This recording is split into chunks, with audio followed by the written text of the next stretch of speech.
मित्रों नमस्कार। मैं हूं आपका दोस्त डॉक्टर अनिल अग्रवाल। कई बार ये देखने में आता है कुछ लोगों का ब्लड प्रेशर बहुत ज़्यादा फ्लक्चुएट करता है। तो जब ब्लड प्रेशर फ्लक्चुएट करता है तो लोग एकदम टेंशन में आ जाते हैं कि मेरा ब्लड प्रेशर ऐसा क्यों कर रहा है।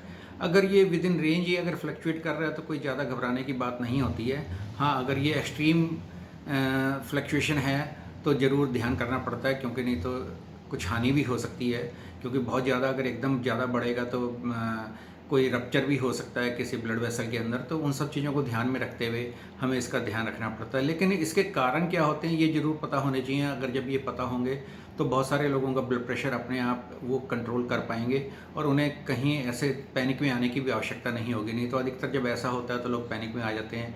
हाँ, अगर वैसे ब्लड प्रेशर लोगों का हाई चल रहा है तो उसके लिए वो बिल्कुल चिंता नहीं करते हैं, जबकि उसके लिए भी पूरी चिंता करनी चाहिए और उसको ध्यान करना चाहिए कि हमें इसे ठीक करवाना है। क्योंकि अगर ब्लड प्रेशर ज़्यादा रहेगा तो आपको बहुत सारी बीमारियां शरीर के अंदर आ सकती हैं और उनका फिर इलाज अलग से करवाना पड़ेगा। क्योंकि अधिकतर मैंने देखा है कि लोग ये कहते हैं कि ब्लड प्रेशर हो गया, इसकी दवाई तो मैं खाऊंगा नहीं, क्योंकि अगर ये मैं दवाई खाऊंगा तो मेरे को फिर ये सारी उम्र खानी पड़ेगी। तो इस तरह की बातें करना कोई बहुत इंटेलिजेंट वाली बात नहीं होती है कि हम इस तरह की बातें करें। हाँ, उसका निदान किस तरह से करें, उसका इलाज किस तरह से करवाएं, उसके अंदर हम फिर किस तरह के परहेज़ रखें, किस तरह की अपनी दिनचर्या रखें, उन चीज़ों पर ज़्यादा ध्यान दें तो हमें ज़्यादा फ़ायदा होगा। लेकिन जैसे आज का हमारा जो टॉपिक है उसके अंदर हम फ्लक्चुएशन की बात कर रहे थे, तो ये फ्लक्चुएशन किस किस वजह से हो सकते हैं।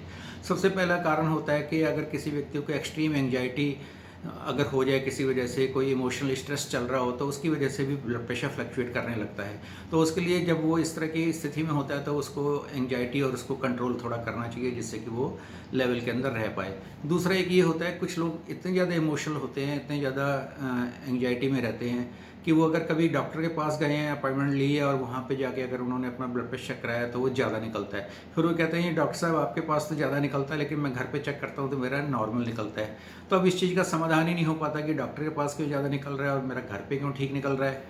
तो उसका मैं एक कारण बताता हूँ कि इसको हम बोलते हैं वाइट कोट सिंड्रोम। कि जो डॉक्टर होते हैं वो जनरली वाइट कोट पहनते हैं, इसलिए इसका नाम रख दिया वाइट कोट सिंड्रोम। तो डॉक्टर के पास आने के टाइम पर उसका एंग्जाइटी लेवल जब रोगी का बढ़ जाता है तो वो ब्लड प्रेशर उसका ज़्यादा बढ़ा हुआ निकलता है। तीसरी एक बात होती है मेडिकेशन, कि कुछ लोग जिस तरह से डायरेटिक्स ले रहे हैं या जो इनकरेक्ट डोज के अंदर जो है ब्लड प्रेशर की दवाइयाँ खा रहे हैं तो उनका भी ब्लड प्रेशर फ्लक्चुएट करेगा, या तो बहुत ज़्यादा हाई रहेगा या कम हो जाएगा, या क्योंकि उस समय बीच गैप कर लेते हैं लोग दवाई खाने के अंदर, तो उसके अंदर भी होगा, कभी बहुत ज़्यादा बढ़ जाएगा कभी कम हो जाएगा।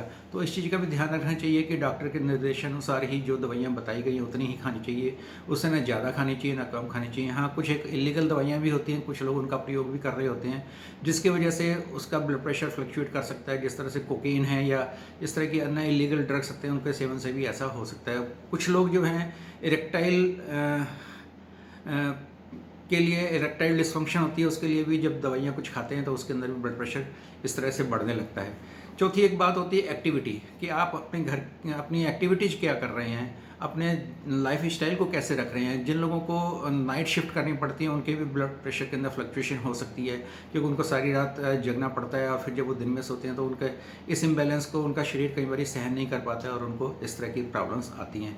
या जो बिल्कुल सेडेंटरी लोग होते हैं, मतलब कुछ भी काम नहीं करते, उनके भी ब्लड प्रेशर फ्लक्चुएशन हो सकते हैं। ओबेसिटी की वजह से भी फ्लक्चुएशन हो सकता है, कि जो लोग बहुत मोटे हैं, कभी उनको ज़्यादा काम करना पड़ गया तो ब्लड प्रेशर बहुत हाई हो गया, और नहीं तो वो आराम से बैठे हुए हैं तो उनका ब्लड प्रेशर नॉर्मल रहता है। तो इन चीज़ों का भी हम ध्यान रख सकते हैं। हाँ, कुछ एक फूड भी ऐसे होते हैं जिनकी वजह से हमारा ब्लड प्रेशर फ्लक्चुएट कर सकता है। जिस तरह जो फर्मेंटेड फूड होते हैं, पिकल्स होते हैं, अचार जिसे हम बोलते हैं, और जो दूसरी होती हैं ड्रिंक्स होती हैं, मान लीजिए कोई अल्कोहल का ज़्यादा सेवन करता है तो उनका भी ब्लड प्रेशर फ्लक्चुएट कर सकता है। कैफ़ीन वाली जो चीज़ें होती हैं उनके प्रयोग से भी ब्लड प्रेशर बढ़ जाता है, उसका भी हमें ध्यान रखना चाहिए। हाँ, एक हमारे पेट के अंदर एड्रिनल ग्लैंड होती है, जो अगर उसके अंदर कोई इशू आता है तो उसकी वजह से भी ब्लड प्रेशर फ्लक्चुएट कर सकता है। और एक अगर उस एड्रिनल ग्लैंड के अंदर कोई ट्यूमर हो जाए उसकी वजह से उसके फंक्शन बढ़ जाते हैं तो उससे भी ब्लड प्रेशर हमारा बढ़ जाता है, उसका भी हमें ध्यान रखना चाहिए। और जिनका निदान जो है जब डॉक्टर चेक करके बताता है तो इन सब चीज़ों का निदान भी हो जाता है, ऐसा कुछ वो नहीं है। कुछ और भी एक रिस्क फैक्टर होते हैं जिनका हमें ध्यान रखना चाहिए, कि अगर आपको उस तरह की कुछ प्रॉब्लम्स हैं तो उनको हम ध्यान रखें और फिर जो है अपने ब्लड प्रेशर को कंट्रोल करने की कोशिश करें। उसमें सबसे पहली चीज़ आती है डायबिटीज़। कुछ लोगों को डायबिटीज़ की वजह से ब्लड प्रेशर होना शुरू हो जाता है और उसको फिर ध्यान रखने के लिए हमें यह होता है कि अपना डायबिटीज़ को भी हम कंट्रोल रखें, जिससे हमारा ब्लड प्रेशर भी कंट्रोल में रहेगा। सेकंड होती है प्रेगनेंसी। कुछ महिलाओं को गर्भस्थ अवस्था के अंदर जो है ब्लड प्रेशर बढ़ जाता है, उस चीज़ का भी ध्यान रखें। कई बार इससे कुछ नहीं होता है, गर्मी का मौसम हैगा और उसके अंदर डिहाइड्रेशन हो गई है, लूज मोशन हो गए, डिहाइड्रेशन हो गई, तो उसकी वजह से भी हमारा ब्लड प्रेशर फ्लक्चुएट कर सकता है, उसका भी ध्यान रखिए। ये भी एक बहुत बड़ा रिस्क फैक्टर होता है। जिन लोगों को हृदय संबंधी कुछ रोग होते हैं, उसकी वजह से भी ब्लड प्रेशर के अंदर फ्लक्चुएशन हो सकता है, तो उसका भी ध्यान रखें कि हमें जो हृदय रोग है उसका तरीके से इलाज हो रहा हो, डॉक्टर की देख रेख के अंदर ही दवाई खाएं, अपने आप देखकर कोई दवाई ना खाएं या अपने आप ही किसी ने बताई हो दवाइयाँ शुरू करें, ऐसा ना करें, उस तो ज़्यादा अच्छा होगा। एक स्लीप एपनिया होता है, इसके अंदर भी जो है हृदय संबंधी रोग आने शुरू होते हैं, ब्लड प्रेशर की भी उसके अंदर प्रॉब्लम आ जाती है।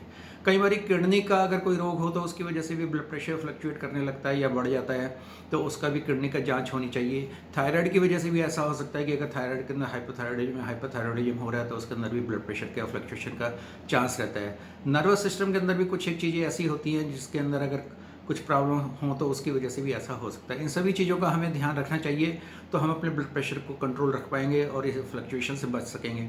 आज मैं इसके अंदर से जो मैंने चीज़ें बताई उनके ऊपर ध्यान करें तो ज़्यादा अच्छा रहेगा।